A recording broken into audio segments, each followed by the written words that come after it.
Well, this year for WestJet's Christmas Miracle, we decided to do it up here in Fort McMurray. Obviously a tough year for the fire back in May. So we were looking for a venue that had never been used.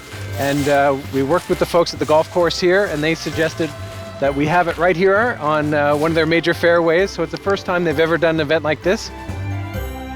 When we decided to shoot in Fort McMurray, we talked to a lot of residents and government officials, and it just seemed like they felt a bit forgotten, like they needed a boost over the holidays. So it just became an easy decision to shoot it up here. WestJet has been here since day one. We're so involved in the community and are so proud to be. And this is an opportunity for us to really just say we know Christmas is coming and it's going to be hard, and we just want to really celebrate and bring the community together. So it is day one of the Snowflake Soiree. We are about to turn a regular golf course into a magical winter wonderland and invite 1,000 people from Fort McMurray to attend an awesome party. WestJet called and said, we're looking for some tents up for this event. So this is our first time with the crew setting up this tent. 56 by 162. Huge. Huge.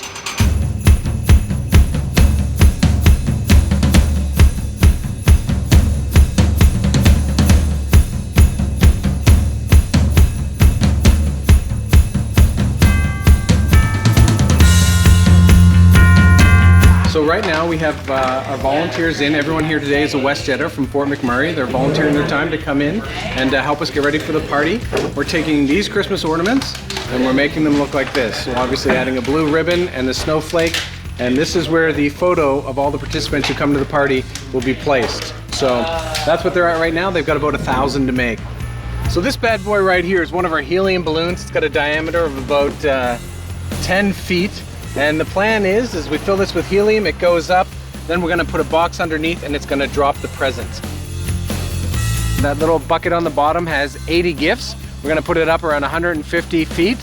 We've got a little mechanism to open the box, and this is our first test, so we're gonna see how it goes. 3, 2, 1.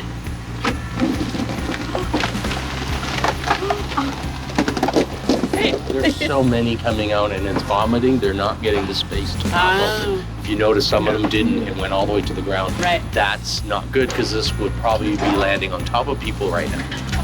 And it's almost like, see those ones on top there? They haven't come open. Then they just come shooting right through the middle.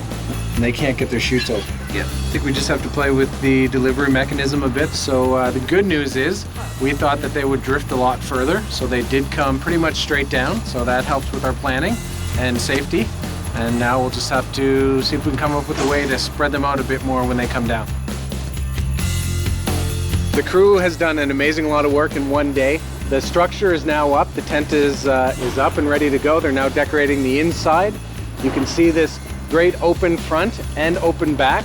So we wanted people, when they come up to the event, to be able to look right through the entire fairway, see all the lights, sort of live the experience. So they've done an amazing job at doing that.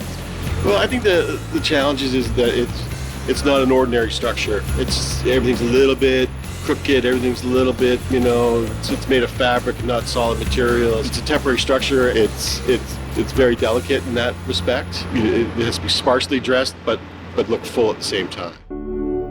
This has been a few months in the making, actually. We started talking about this back in May, throwing around ideas. We spent the last month or so coming on weekly trips to get to know people in the area and interview them and really try to understand what they're going through, to really get a personal view. Because you can watch the news, you can hear from an outsider's point of view, you can hear about the devastation, but you just can't. It's a different thing to talk to them face to face and understand the aftermath of that. We never really thought we were going to lose our house. I don't really ever think we thought our home was in danger until it was gone. But seeing some of the reports and some of the aerial footages, knowing that our house was gone, the neighborhood was gone, it just leaves you with a numb feeling, thinking that how could this happen? It was just surreal. We met with a number of families, and we began to talk to the families and ask them, what kinds of things did you lose during the fire that you can't replace? And there's no replacing irreplaceable items. So this year we went to our WestJetters and we challenged them to find items that were special to them that they'd be willing to donate to families who lost everything in the fires.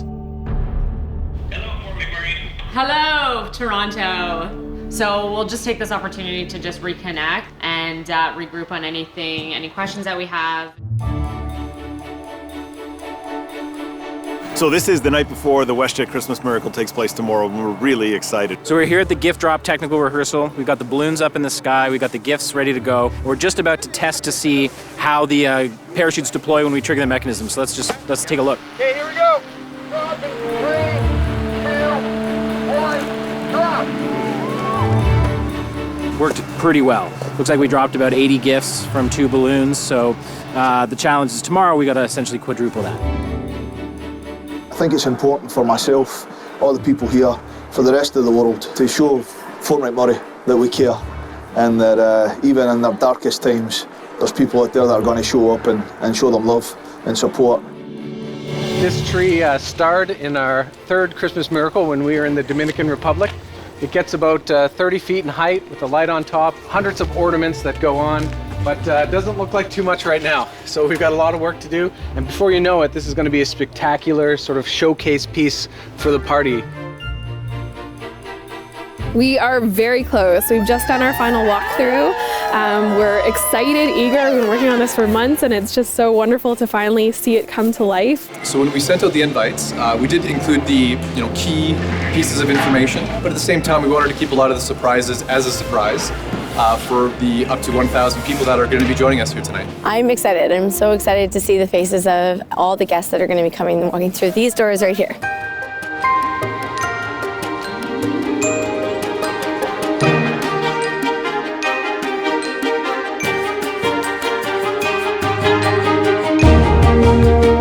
Every year has its own challenges and opportunities. I think this year is a really fantastic opportunity to tell a story and embrace a community that has had, obviously a terrible year, suffered through an incredible tragedy.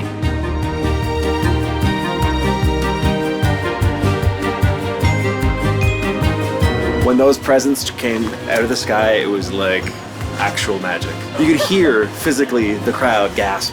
It was pretty amazing. It's so rare to be able to feel that sense of wonder. This is the 5th WestJet Christmas Miracle that we've done, and each one the team seems to have raised the bar and done something a little bit more ambitious, and this is absolutely a terrific soiree.